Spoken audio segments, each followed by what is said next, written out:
My name is Rachel Emerson, and at 31, I thought I had my life under control.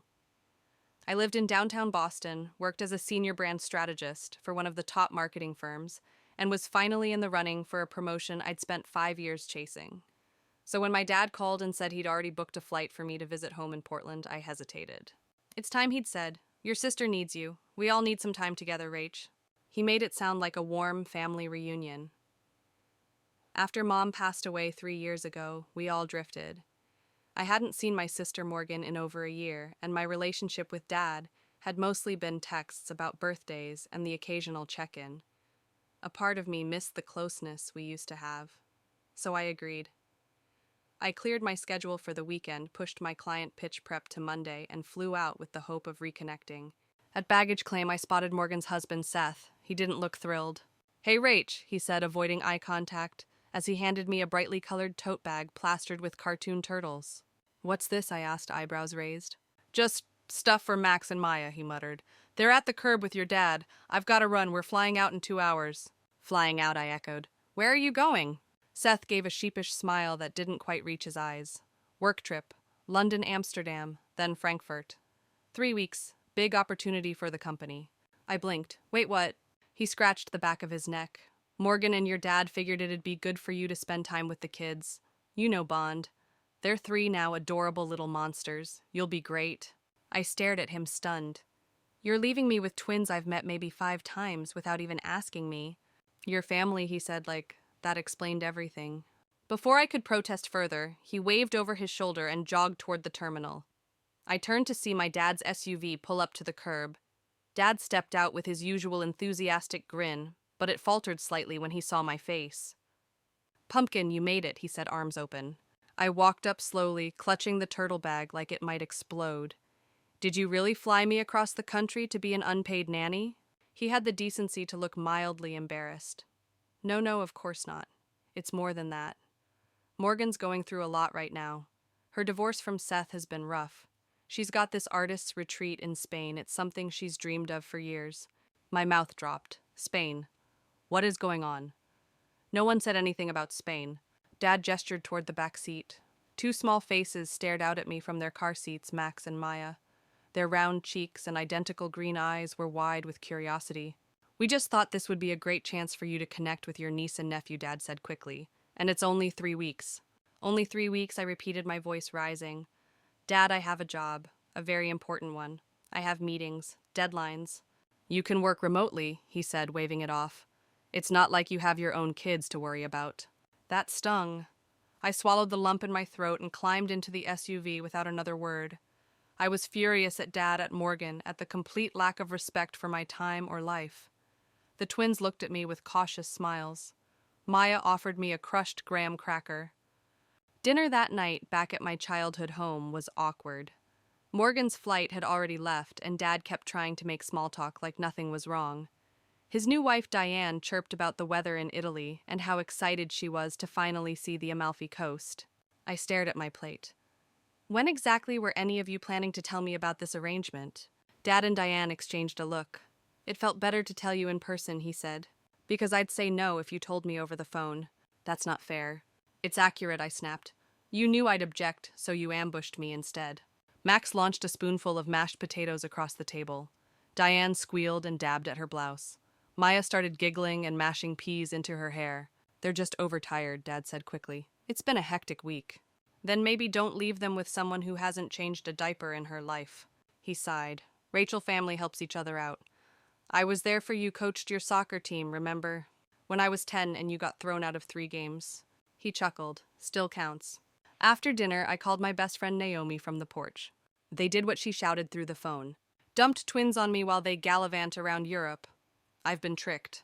Leave right now. Get back here. You have a life." "I can't. They already left. The kids, it's not their fault." There was silence. Then she said, "You always do this. Carry everyone's burdens. When do you get to choose yourself?" Later that night, I found a folder in the kitchen labeled Rachel's Twin Survival Kit. Inside, a printout of nap times, allergies, favorite toys, and a post-it with, "You've got this." I stared at the ridiculous turtle tote bag again. I didn't sign up for this, but here I was. And something told me this was just the beginning. The next morning began with a screech. Not an alarm, not a bird, a child. Specifically Max, who launched himself onto my bed at 5:42 a.m., yelling, "Pancakes, pancakes, panca aches." I groaned, dragging the pillow over my face. Pancakes happen after Aunt Rachel has coffee. Maya stood at the door with her stuffed rabbit in one hand and a thumb in her mouth, giving me a look that said, "You don't know the rules yet, do you?" I stumbled out of bed, hair a mess, mind foggy. I hadn't slept well in that childhood room that no longer felt like mine. Most of my old posters were gone, replaced with generic watercolor paintings Diane probably bought at a farmer's market. My laptop sat unopened on the desk. The deadline for the West Edge campaign brief loomed like a storm cloud. In the kitchen, chaos greeted me like an old friend. Cereal boxes were already on the counter, opened, half of a banana smeared across Maya's face. Max had pulled a chair to the fridge and was holding the orange juice container upside down over a sippy cup. "Whoa, whoa, Max!" I lunged, but not in time. The cup tipped, the juice spilled, and my socks were instantly soaked in sticky citrus. "Oops," he said, blinking up at me with zero remorse. I closed my eyes and counted to 5. Dad wandered in half-packed suitcase in one hand, coffee mug in the other. "Morning pumpkin, big day ahead. We need to leave for the airport by 10. I looked at the twins. I looked at my wet socks. I looked at him. "Do we need to talk about my big day? Which now includes diapers, snacks, tantrums, and no coffee because it's soaking into my socks." He smiled as if I'd just said something cute. "You're going to do great. You always were the responsible one." "And what about my job?" I asked. "What about the campaign I'm leading next week?" He took a sip of coffee. "You're smart. You'll figure it out." I honestly could not believe how calm he was, as if leaving me with 2 toddlers under false pretenses was no big deal. And just like that, the guilt started again. The same guilt they always used: "You're strong, you're capable, we need you, you'll figure it out." I stepped away to take a call from Margaret, my boss, and not the most patient woman on earth. "Rachel, I looked at the draft deck for West Edge," she said sharply. "Where's the brand positioning outline?" "I'll have it to you by tonight," I said, watching through the window as Max attempted to climb onto the dining table. "Just had a family emergency." "You're leading this pitch. It's your moment. Don't let it fall apart now." She hung up before I could say another word. Back in the kitchen, Diane was sorting vitamins into a rainbow-colored organizer, while Dad zipped his suitcase. "The kids' meds are in the purple bag," she said cheerfully. "Maya's got mild eczema. You'll see it on her arms. Max is allergic to shellfish, but he thinks goldfish crackers are fish, so good luck with that." "Do I need to know anything else?" I asked, already panicking. "There's a list," Dad said, waving a crumpled sheet of paper at me. "Mostly nap times and snack ideas." I took the paper. It had juice stains and scribbled notes like "nap around 1 p.m., and Max hates carrots, call them power sticks." This was not a schedule. It was a ransom note. "Dad, this is insane," I said. "You're handing me 2 human lives and a sticky to-do list." "You'll be fine," he said with a wink. "We're just a text away, unless we're on the vineyard tour. Wi-Fi might be spotty." At exactly 9:58, he kissed both kids on the head, hugged me, and said, "This'll be good for you, you'll see." And then they were gone. Just like that. I stood in the driveway, turtle bag in one hand, 2 toddlers clutching the other, watching the Uber disappear down the street. Maya looked up at me with big green eyes. "Where'd Grandpa go?" "On a trip," I said quietly. "He'll be back soon." "Pancakes now?" Max asked, still clinging to the idea like it was a promise. That day was one long blur of spilled juice, missing socks, tantrums, and one deeply traumatic bath incident involving Max's dinosaur figurines and a bottle of shampoo. During nap time, which took 45 minutes, and a bribe involving chocolate chips, I finally opened my laptop, ready to make progress on the campaign deck. It died. I stared at the black screen, then remembered I left my charger in Boston. After an hour of hunting, I found an ancient one in Dad's office that kind of fit. It charged at snail speed, but it was something. Later that evening, exhausted, I called Naomi again while the twins watched their allotted 30 minutes of a cartoon featuring a singing goat. "They really dumped them on you?" she asked. "No warning, no discussion." "None. And they're leaving them with me for 3 weeks. Morgan's in Spain. That's not just inconsiderate, that's weaponizing your love for family." I sighed. "I know, but it's not the kids' fault. They're just caught in the mess." Naomi paused. "Do you even know what's going on with Morgan and Seth? Like, why they're separating?" "Not really. Dad just said it's been rough." "Maybe talk to Cassandra?" "Morgan," I corrected her. "Sorry, Morgan, just make sure you're hearing both sides." As I hung up, I checked on the twins. Maya was asleep on the couch, hugging her rabbit. Max lay curled up on the floor beside her, one sock missing thumb in mouth. They looked peaceful. And suddenly I felt it, that tug. The one that tells you they didn't ask for any of this. And neither did I. But someone had to show up, even if it wasn't fair. By day 3, I'd stopped wearing real clothes. Yoga pants and a hoodie were the new uniform, complete with a messy bun and an ever-present smear of applesauce somewhere on my sleeve. Max and Maya had transformed into tiny agents of chaos, perfectly in sync, perfectly unrelenting. When one was quiet, the other was plotting. Together, they were an unstoppable storm. At 6:03 a.m., I was jolted awake by Max blowing a kazoo 2 inches from my face. How he found a kazoo in a house that hasn't hosted children in decades is still a mystery I'd rather not solve. Max. I groaned. I will give you an entire pancake tower if you just let me sleep for 5 more minutes. Nope, he chirped, kazoo time. Maya peeked around the corner wearing her pajamas inside out and dragging a laundry basket filled with stuffed animals. We're camping, she announced. Of course they were. The morning passed in a haze of broken crayons, spilled juice, and a moment where Max somehow got peanut butter in his hair. I was too tired to ask how. Maya refused to eat unless her sandwich was cut into the shape of a star. I tried. It looked like a vaguely deformed octopus, but she accepted it with a solemn nod. At 10 a.m., while the twins watched a cartoon about vegetables that could talk, I locked myself in Dad's office for a quick video meeting with my boss, Margaret. Rachel, we need to talk, she began, her voice clipped. The presentation deck is still incomplete. We're reviewing it internally tomorrow. I know I said quickly I'm finishing the brand positioning section tonight. I've had some unexpected responsibilities. Margaret frowned. We're on a deadline. Davis is suggesting he take over the pitch. Davis, of course, my coworker and personal thorn in the side. I've got this, I insisted, forcing calm into my voice. Please don't reassign it, I just need 1 more day. Her eyes narrowed slightly and then she nodded. 24 hours. Don't make me regret it. As I ended the call, a crash erupted from the living room, followed by Maya's scream and Max yelling, "It was an accident." I sprinted in to find the bookshelf tipped sideways, books scattered across the floor, and Maya sobbing with a scraped elbow. Max was holding an action figure and looking suspiciously proud of himself. I knelt down to soothe Maya, inspecting her arm. "You're okay," I said softly, trying to keep my panic in check. "Just a tiny scrape," she hiccuped. "I wanted to build a library." I sighed. "We'll build one. Just not by climbing furniture, okay?" By lunchtime, I was running on fumes.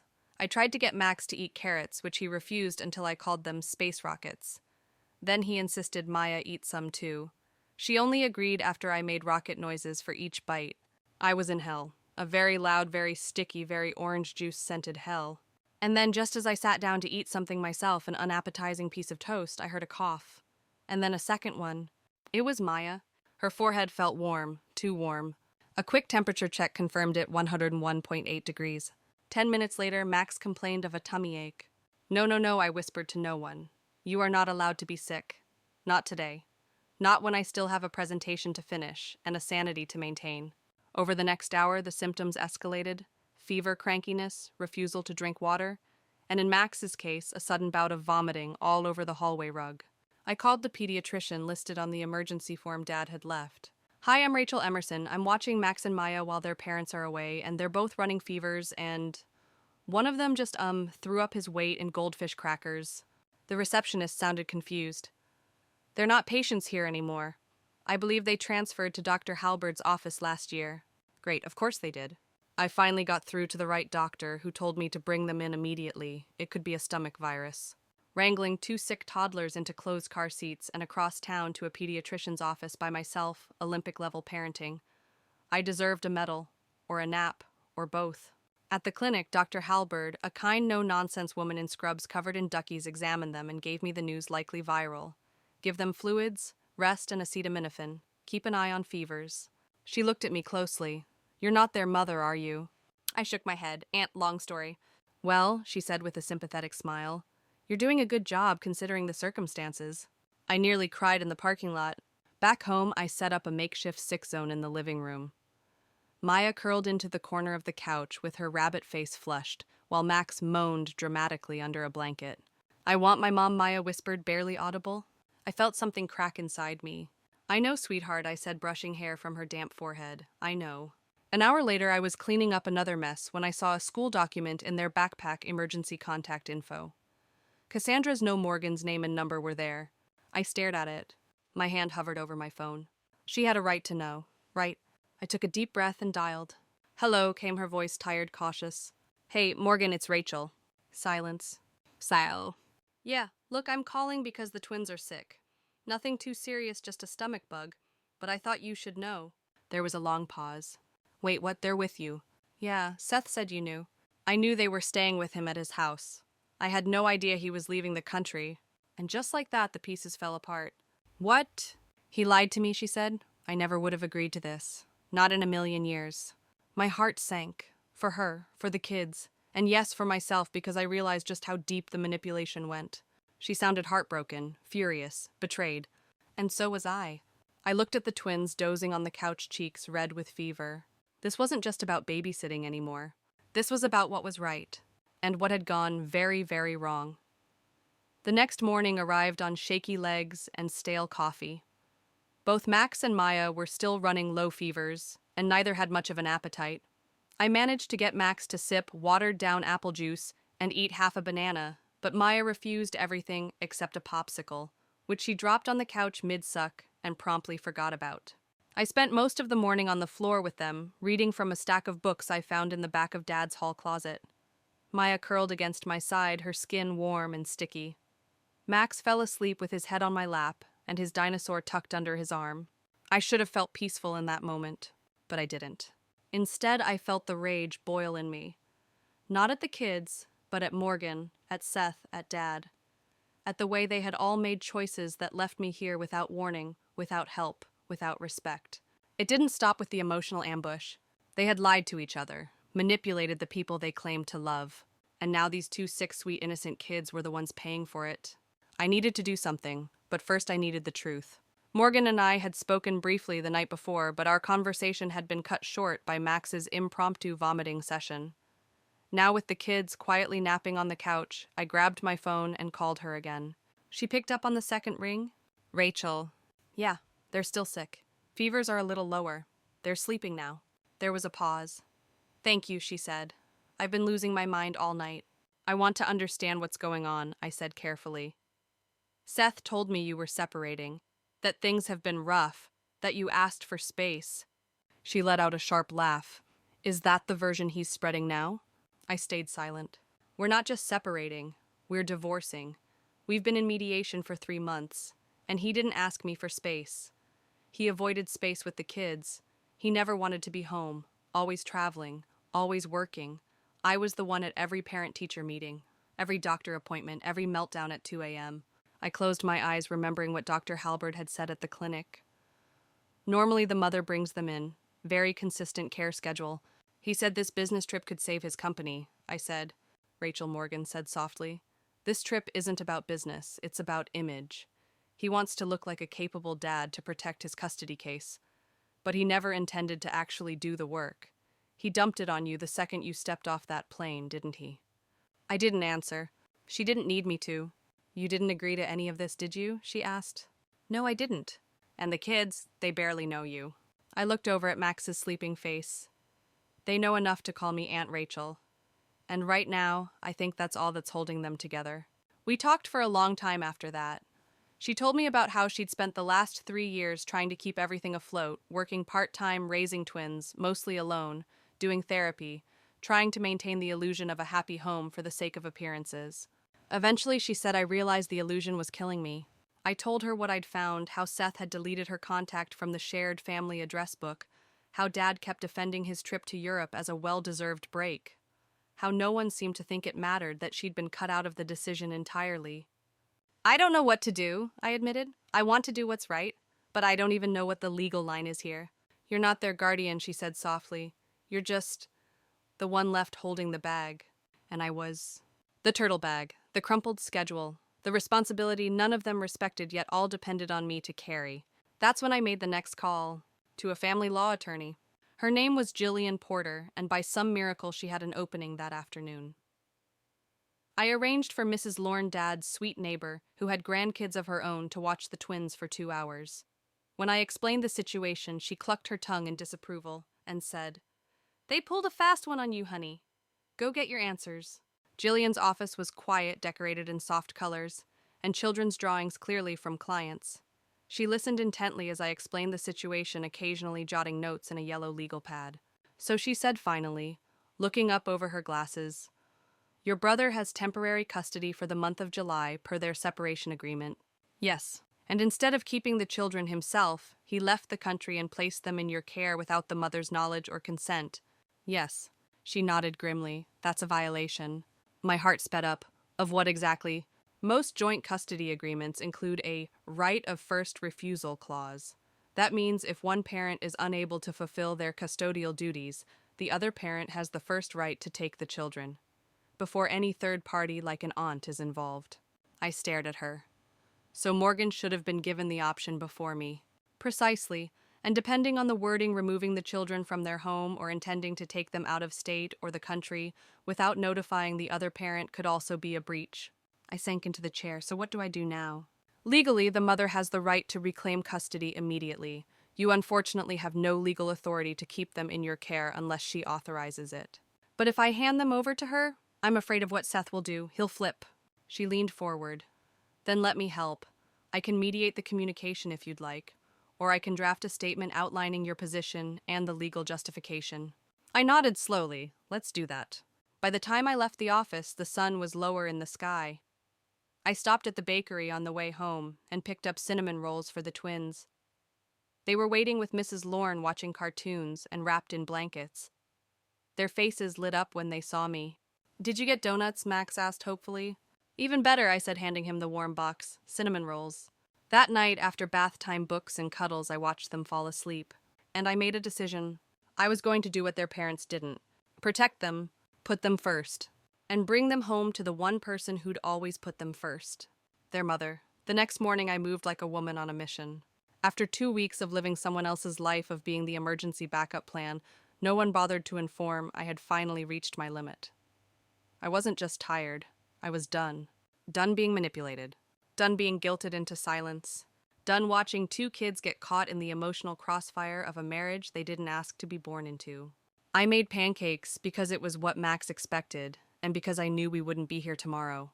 Maya was still clingy and quiet, her fever mostly gone, but her energy low. She clung to her rabbit and sat on my lap while I sipped cold coffee and reviewed the letter Jillian had emailed me overnight. It outlined in professional and unmistakable terms that Morgan had the legal right to resume custody immediately, and that Seth had likely violated multiple points in their separation agreement. I printed it. I packed the kids' clothes, their medications, their stuffed animals, and the turtle diaper bag that had become a symbol of everything wrong with this situation. I included the dinosaur jammies, the mismatched socks, the unopened finger paints Morgan had asked for weeks ago, but Seth had forgotten. I also wrote an email to both Seth and my father. Subject: the twins' safety and custody. Seth, by the time you read this, Max and Maya will be back with Morgan. I spoke to a family law attorney. Leaving the country and placing the kids in someone else's care without informing their mother violates your agreement. Morgan was never given the right of first refusal. You used me as a placeholder in a custody battle I had no part in. Dad, I know you thought this was a chance for family bonding, but what you and Seth orchestrated was dishonest and irresponsible. I love Max and Maya. That's why I'm doing this. Not out of spite, but because they deserve better than being shuffled around like luggage. Rachel? I hit send. Then I loaded the kids into the car. They didn't cry. They didn't protest. Maya asked if we were going to the zoo again, and Max wanted to know if there would be cinnamon rolls at Mommy's house. I told them I wasn't sure about the zoo, but I'd bet on cinnamon rolls. Morgan's apartment was small but tidy, nestled in a modest neighborhood near a park. There were toys on the front lawn, chalk drawings on the sidewalk. It felt like home in the way that our family house hadn't felt in years.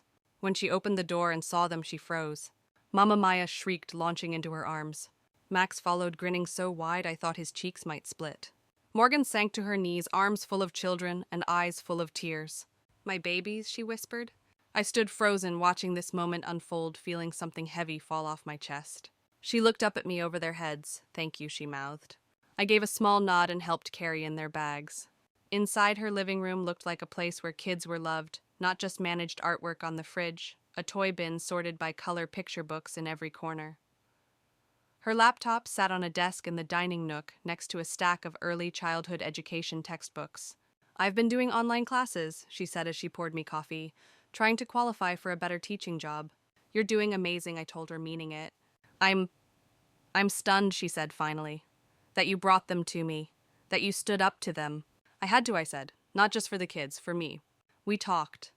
For the first time in years, it wasn't tense. We laughed at Max's insistence on green socks and Maya's obsession with bunnies. She told me how hard it had been to keep quiet about Seth's absence, his deflection, the hours she spent making sure the kids never felt unwanted even when she had. "I'm not trying to take them away from him," she said. "I want them to have their dad. But he has to show up for them. Not just look like a dad. Be one." She wasn't asking for revenge, just responsibility. That afternoon I stayed while she got them settled. Max wanted to show me his sticker collection. Maya wanted me to read a book. For once, I wasn't rushing to meet a deadline, answer a call, or clean up a disaster. I was just there. My phone buzzed with missed calls, 4 from Seth, 2 from Dad. I ignored them. I wasn't their emotional maid anymore. That evening I left quietly. The kids were napping. Morgan walked me to the door. "You didn't just help me," she said. "You helped them. And maybe you helped all of us reset." "I'm still furious at Seth," I admitted. "Me too. But you helped shift the power back where it belongs, with the kids." She smiled. "You know you're welcome anytime, right?" I nodded. I might need a few weeks to recover. We laughed, hugged, and I drove away. Back to Dad's house. Back to a voicemail from Seth full of anger, denial, and empty threats. Back to a text from my boss saying, "If you're still in, you present Monday." Back to the quiet sense that something had shifted. Not just in our family, but in me. I returned to my father's house expecting a war. But instead I found silence. The house was empty. The beds were made. The fruit bowl sat untouched. No sign of life except the faint lingering scent of Diane's favorite vanilla sage candle. On the kitchen table, a note. "Rachel, we're staying a few extra days in Florence with Diane's friends. Heard what happened. We'll talk when I get back. Dad." "Of course."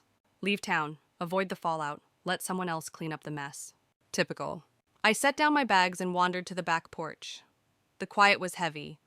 For the first time in days, there were no crayons to pick up, no little voices calling for snacks or stories.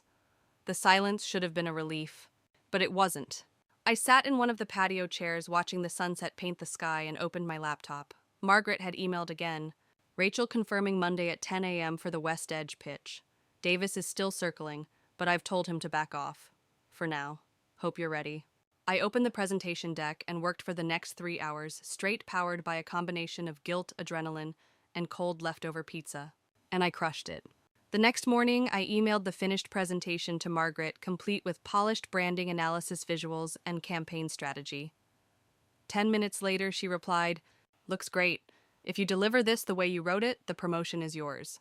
A wave of relief hit me so hard I nearly cried. Then my phone buzzed again, this time with a call from Seth. I considered ignoring it, but I didn't. "Rachel," he said, his voice clipped and on edge, "you had no right to do what you did. You left your children with someone under false pretenses, flew to another continent, and blocked their mother from even knowing where they were." "I didn't block her. I just didn't." "You lied, Seth, to her, to me, and to your kids by pretending any of this was okay." A heavy silence. "I'm their father," he said eventually, trying to inject authority into a voice that sounded rattled. "I made a choice to give them stability." "No, you made a choice to look like a stable father while someone else did the hard work. You used me as a prop in your performance and the kids as leverage." He didn't respond. I took a breath. "Morgan isn't the enemy here. She's been holding everything together for years while you played CEO and part-time dad. She deserves more. And so do Max and Maya." His voice, when it came, was quieter. "You've always taken her side." "No, I'm taking their side. The kids. The ones who didn't ask for parents too busy defending their egos to actually show up." Then I hung up. And for the first time in a long time, I didn't second-guess myself.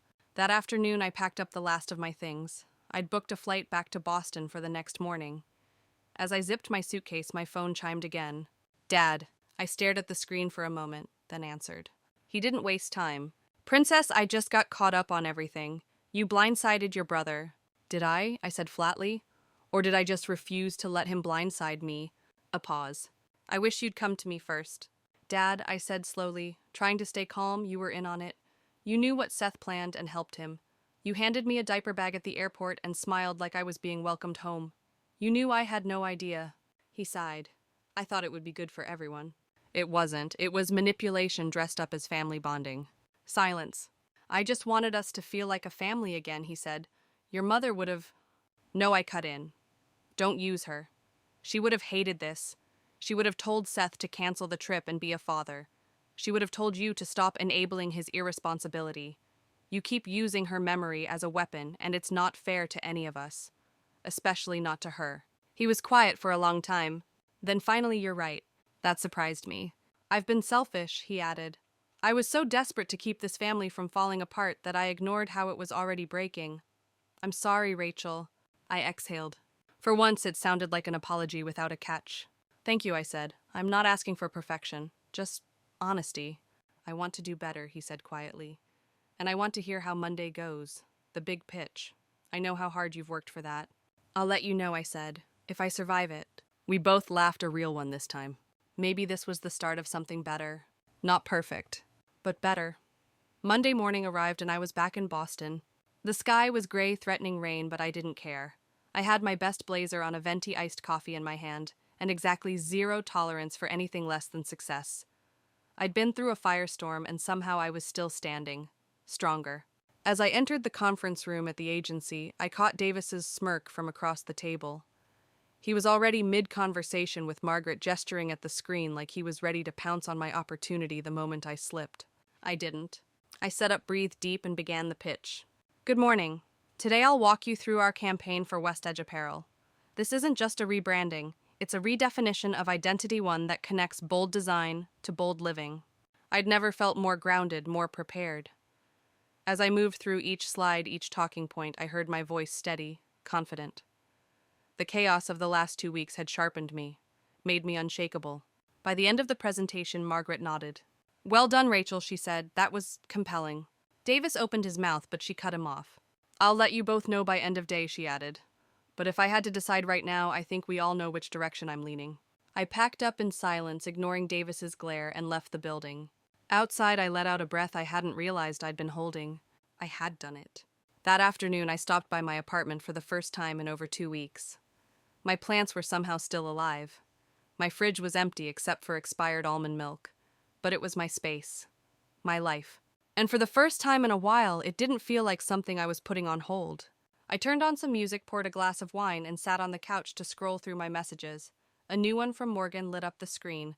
The kids are doing great. Max says he wants to build you a rocket ship when he sees you again. Maya drew a picture of us all at the park. We'll send it soon.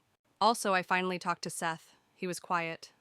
I think your words stuck with him more than you realize. I don't know what comes next, but for now, the kids are safe, and that's everything. I smiled, heart-tugging at the thought of their chubby little hands and cereal sticky hugs. Then my phone rang. Margaret, I answered with shaky fingers.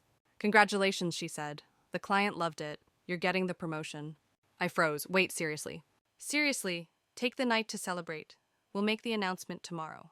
I thanked her, stunned, and hung up. And then I did something I hadn't done in weeks. I cried. Not out of stress or frustration, but out of release. Joy. Relief. Pride. Because I had carried 2 toddlers through a stomach virus, fought a legal battle, I never expected, confronted family patterns that had haunted me for years, and still stood here holding the biggest professional win of my life. Later that evening, Naomi came over with takeout and cheap champagne. You're glowing, she said, raising her plastic cup. I feel different, I admitted, like something shifted. She nodded. You finally picked yourself. Yeah, but not just that. I stopped waiting for my family to fix things. I stopped trying to be the glue. I let the cracks show, and somehow we're better for it. We toasted, and somewhere between bites of lo mein and stories about Maya's new obsession with dinosaur band-aids, I realized something else. I didn't resent what had happened anymore, because it had forced me to become the version of myself I was always meant to be. Not the fixer, not the silent one, but the leader, the truth teller, the one who finally said enough, and meant it. By the end of the week, my promotion was official. My name appeared on the company's website under Senior Strategy Lead, and Margaret invited me to an upcoming leadership retreat in Napa Valley. I should have felt on top of the world. And in some ways I did. But something tugged at me, something deeper than professional pride, something more personal. It was Max's voice echoing in my mind, Aunt Rachel, you make the best pancakes. And Maya's soft request as I tucked her in, will you stay forever? I hadn't expected to miss them this much. So when Morgan texted a photo of the twins at the zoo, Max riding a tiny train, Maya holding a balloon shaped like a giraffe, I smiled for a long time before I replied, can I visit soon? I miss those tiny weirdos. Come anytime, Morgan replied. They ask about you every morning. That weekend, I booked a flight back to Portland for the following month, my first real vacation in over 2 years, and the first one I actually looked forward to. Back at work, Davis kept his distance, no longer smug.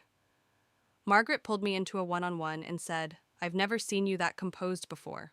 Whatever lit that fire under you, keep it burning. She didn't know the half of it. Later that day, I got an email from Dad. Hey, Princess! I'm back in town. Can we talk Sunday dinner, just you and me? I owe you a few things I didn't say before. I hesitated. But I replied, okay, Sunday, 6 p.m. That night, I picked up a bottle of wine, something dry and red, and showed up at the house I'd grown up in, feeling like a guest in my own history. Dad met me at the door a little less confident than usual. A little slower, too. Diane was out with friends, so it really was just the two of us. We sat at the kitchen table, where for years my mother used to serve meatloaf and cornbread and tell us to stop teasing each other. Thanks for coming, he said. I nodded. You said you had things to say. He exhaled like the words were heavier than the air in the room. I've been thinking a lot about what you said. About how I used your mother's memory as a tool. About how I let Seth get away with things I shouldn't have. He rubbed his face with his hands. I messed up Rach. I know. But I'm trying to fix it now. I told Seth that the next time he tries to parent through performance instead of presence, he's on his own. No bailouts, no guilt trips. I won't be part of it. That stunned me. I also reached out to Morgan, he continued. Apologized. Properly this time. She didn't say much, but she listened. That's more than I deserved. I leaned back in my chair, unsure what to say. Then he pulled something from his pocket. A photo. Me at age 12, pitching softball in an oversized uniform. He was in the background arguing with an umpire, arms flailing. I was so proud of you that day, he said, voice soft. I never said it right. Always thought you knew. I didn't, I admitted, but I do now. He gave a half smile. I still have a lot of work to do. Good, I said, because I'm not carrying everyone's weight anymore. He nodded, accepting it not as punishment, but as truth. We ate dinner, talked about normal things, shared stories about Mom, laughed a little. For the first time in years, it felt like we were equals, not just father and daughter. As I left, he hugged me tight, then let go. I'm proud of you, he said. Not just for the job. For standing up. For seeing clearly. That takes guts. I looked him in the eye. Thanks, Dad. On the drive home, I replayed the conversation in my mind. For so long, I'd believed that keeping the peace meant staying quiet. Now I knew better. Peace wasn't the absence of conflict. It was the presence of honesty. And we were finally getting there. The following week passed in a blur of deadlines, emails, and new leadership responsibilities at work. I was suddenly on every major client pitch mentoring junior team members and asked to contribute to a national branding panel. It felt good earned. But even as I crushed it in the boardroom, a quiet part of me kept drifting back to Portland. To Max's kazoo wake-up calls. To Maya's drawings taped all over the fridge. To the chaos that had strangely, unexpectedly made me feel more grounded than I had in years. One evening, as I was preparing dinner in my apartment, my phone buzzed with a FaceTime call. Morgan. I picked up. Maya appeared, first nose smushed against the camera. Aunt Rachel, I made a turtle. She turned the camera to show me a green blob of Play-Doh with spaghetti arms. Max popped in next, wearing what looked like a colander on his head. I'm a space robot. Obviously, I said, grinning. Morgan's voice came from somewhere off-screen. Sorry, it's art night, and we ran out of glue 20 minutes ago. The apocalypse is imminent. Want me to send a care package, I teased. Only if it includes wine and a babysitter, she replied, finally appearing in frame, her face flushed and laughing. She looked happy. I hadn't seen her look like that in years. We chatted for a bit about the twins, her latest parenting class, a part-time preschool job she'd just landed. She was building something steady, something real. And for the first time, I didn't feel the urge to fix anything. I just listened. I meant to tell you, Morgan said as the kids ran off to the next activity. Seth called. I stiffened. He apologized. My eyebrows rose. Wait, like a real apology? Kind of, she laughed. It was messy. Full of excuses at first. But I think he's starting to see. I told him if he wants to be part of their lives, it can't be halfway. He either shows up or he stays gone. How'd he take it? He's processing. Slowly. But hey, it only took a lifetime of enabling and one well-timed intervention from his sister. I shook my head. I wasn't trying to start a revolution. You didn't. You just reminded us we could do better, that we deserved to. Her words stuck with me long after we hung up. That weekend, I decided to take a walk through the Boston Public Garden, one of my favorite places when I needed to think. The swan boats drifted peacefully across the pond. Tulips were blooming along the edges, brilliant and unapologetic in their color. A little girl ran past me, laughing, her dad chasing after her with a juice box. I smiled. It was strange how much had changed inside me since that first ambush at the airport. At the time, it felt like the ultimate betrayal. Now, in hindsight, it felt like the beginning of something I hadn't realized I needed a reckoning. With my family, with myself, with the old roles I'd played for too long, silent fixer background support, the one who never said no. I wasn't that woman anymore. That night I texted Morgan. Still planning to visit next month. I'm bringing dinosaur band-aids, turtle stickers, and a proper coffee maker. Prepare accordingly. She replied immediately, can't wait. Neither can the tiny weirdos. Then just before I went to bed, I got another message. From Dad. Sunday dinner again. Just the three of us this time, me, you, and Morgan. I'd like us to talk as a family, for real this time. I stared at the screen. The woman I was a month ago might have panicked at that message, worried about how to keep the peace, rehearsed every possible way to tiptoe around the truth. But not now. Now I knew who I was, what I would and wouldn't accept, what kind of family I was willing to help rebuild, and what kind I'd walk away from. So I typed, yes, but only if we speak the truth this time. His reply came seconds later. Deal. Sunday dinner arrived like a test I was finally ready to pass. I drove back to Portland with a calm I hadn't felt in years. No knots in my stomach, no carefully rehearsed lines, no trying to manage anyone's emotions but my own. Morgan greeted me at the door, hair up in a messy bun flower on her shirt from baking cookies with the kids. They're with the neighbors, she said. Figured we'd talk better without Play-Doh in our laps. Thank God, I said, stepping inside and setting down a bottle of red wine. Last time I came here, Max tried to feed me a crayon. She laughed and took the bottle from me. Let's hope this goes better. Dad arrived a few minutes later holding a pie box and wearing that uncertain look he got when he wasn't sure which version of himself to bring. We sat down at the small round table the one Mom had found at a flea market years ago and insisted on keeping. It had scratches and dents from years of life, kind of like us. For a moment no one spoke. Then Dad cleared his throat. I want to start by saying something I should have said a long time ago. Morgan and I both looked at him surprised. I messed up, he said. A lot. And not just with the whole babysitting ambush. Though that was especially bad. I mean, before that. After your mother passed, I didn't step up. I shut down. I thought if I just kept things moving, kept up appearances, we'd be fine. He turned to me. Rachel, I leaned on you too hard because I knew you wouldn't push back. You were always the one who kept things together. And I let you, I admitted, but I won't anymore. He nodded solemnly. I know. And Morgan, he turned to her. I believed Seth's version of things because it was easier, because it made me feel like our family wasn't falling apart. But I should have listened to you. I'm sorry I didn't. She looked at him for a long time, then she spoke. I didn't need you to take my side. I just needed you to believe I had one. Silence again, but this time it wasn't tense. It was honest. Dad leaned back in his chair. I want to do better. Be better. Not because I expect you both to forgive me instantly, but because I finally understand why I need to. Morgan and I exchanged a glance. This was new. Real. I think I said slowly, what we all want is to stop pretending. Stop performing like everything's fine when it isn't. I agree, Morgan added. If we're going to have any kind of relationship moving forward, it has to be built on truth. Dad exhaled deeply like the weight had been lifted. I want to be there for the twins, he said, in real ways. Not just as the grandpa who shows up with toys and disappears when things get messy. You'll have to prove that, Morgan said, with time. I will, he promised. After dinner, we sat in the living room with coffee and Morgan's cookies.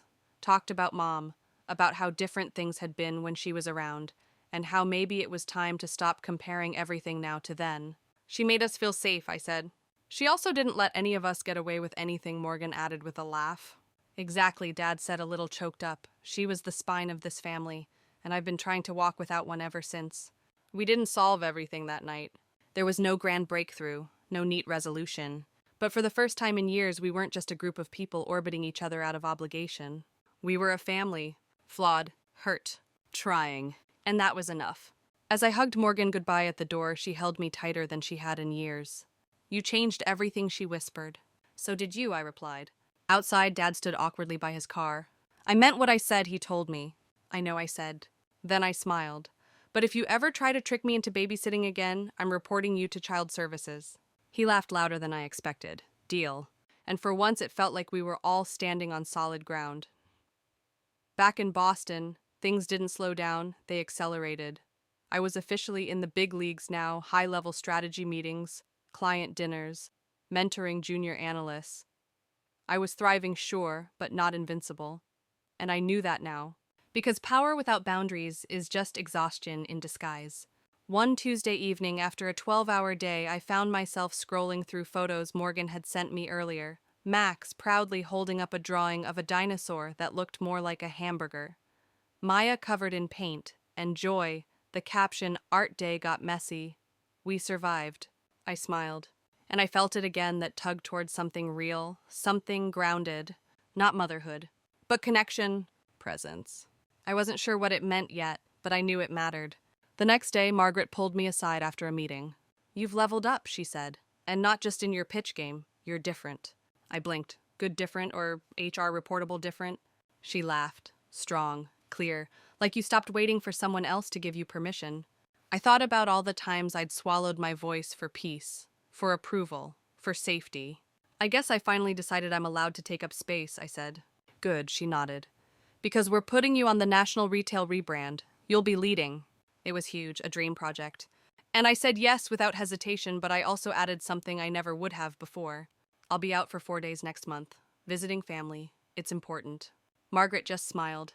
"It's about time you stopped asking for permission." Back in Portland, a few weeks later, the twins were waiting for me at the airport with handmade signs. Max's read "Rakul Come Play," while Maya's had glitter stickers and a drawing of what I think was a turtle riding a unicorn. Morgan rolled her eyes but hugged me hard. "They've been asking if your plane has a slide." Sadly, no. But I brought emergency stickers and dinosaur gummies, so I think I'll be forgiven. The next few days were everything I didn't know I needed. Playground runs, lazy breakfasts, afternoon cartoons, and bedtime books with sticky fingers gripping mine. One night after the kids were asleep, Morgan and I sat on the back porch with tea and a warm breeze drifting through the screens. "You've changed," she said. I glanced at her. "That good or bad?"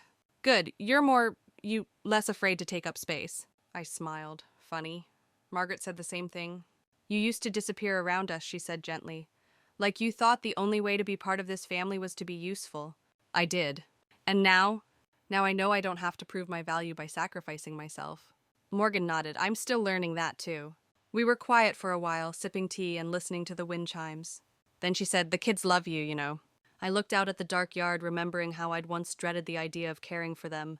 "I love them too," I said. "Even if Max tried to feed me a rock this morning." He said it was a cookie. He said it tasted like Earth, Morgan. We both burst out laughing. That night, I fell asleep with a book on my chest and Maya's stuffed rabbit under my arm. I hadn't meant to borrow it. But when she offered it at bedtime, whispering, "He keeps bad dreams away," I couldn't say no. I didn't have any bad dreams that night. And for the first time in years, I didn't wake up feeling behind, inadequate, or too late to my own life. I woke up feeling like I was exactly where I was supposed to be. The last morning of my visit arrived too soon. Maya climbed into my lap while I was sipping coffee, holding her sippy cup like a peace offering. Max stood by the door in his dinosaur pajamas, already pouting.